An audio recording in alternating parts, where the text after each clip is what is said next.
ॐ नमः भगवते वासुदेवाय। শ্রীমদ্ ভগবদ গীতা ত্রয়োদশ অধ্যায় প্রকৃতি পুরুষ বিবেক যোগ। হরে কৃষ্ণ। আজ আমরা ত্রয়োদশ অধ্যায়ের ৩৫ নম্বর শ্লোকটি শুনব। ক্ষেত্র ক্ষেত্র গয়োরেবং অন্তরম জ্ঞানচক্ষুষা ভূতো প্রকৃতিমক্ষং চ ये বিদুর্যান্তি তে পরম। অনুবাদ: যারা এভাবে জ্ঞানচক্ষুর দ্বারা ক্ষেত্র ও ক্ষেত্রজ্ঞের পার্থক্য দর্শন করেন এবং জড় প্রকৃতির বন্ধন থেকে জীবগণের মুক্ত হওয়ার পন্থা জানেন, তারা পরম গতি লাভ করেন। তাৎপর্য: আমরা শাস্ত্র থেকে যা জ্ঞান লাভ করতে পারছি তাই হচ্ছে জ্ঞানচক্ষু। জড়চক্ষু দিয়ে যা আমরা দেখতে পাই তা হচ্ছে আমাদের চর্মচক্ষু।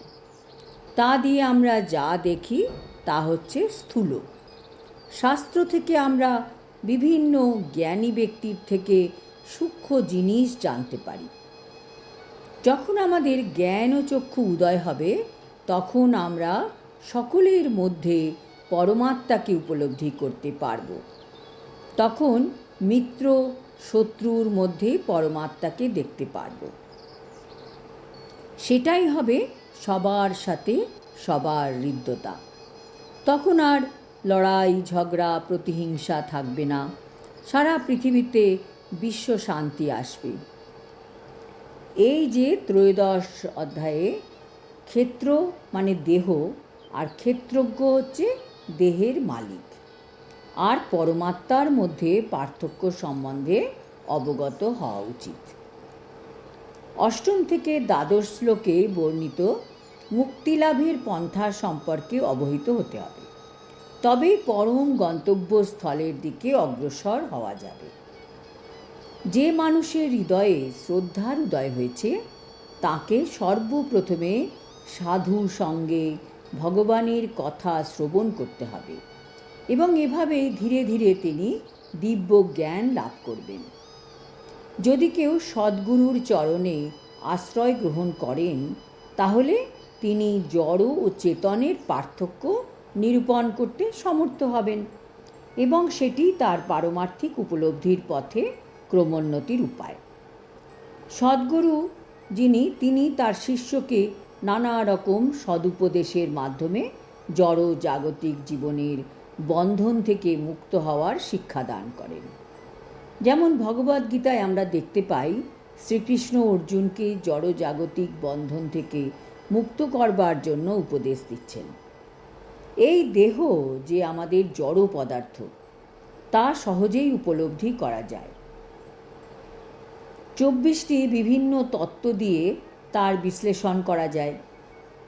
দেহ স্থূল প্রকাশ আর সূক্ষ্ম প্রকাশ হচ্ছে মন ও বুদ্ধির ক্রিয়া। এই সমস্ত তত্ত্বের পারস্পরিক ক্রিয়াই জীবনের লক্ষণ। কিন্তু এদের ঊর্ধ্বে রয়েছেন আত্মা আর পরমাত্মা। আত্মা ও পরমাত্মা হচ্ছেন দুজন। জড় জগতের সমস্ত ক্রিয়া সাধিত হয় আত্মা ও 24টি তত্ত্বের সংযোগের ফলে।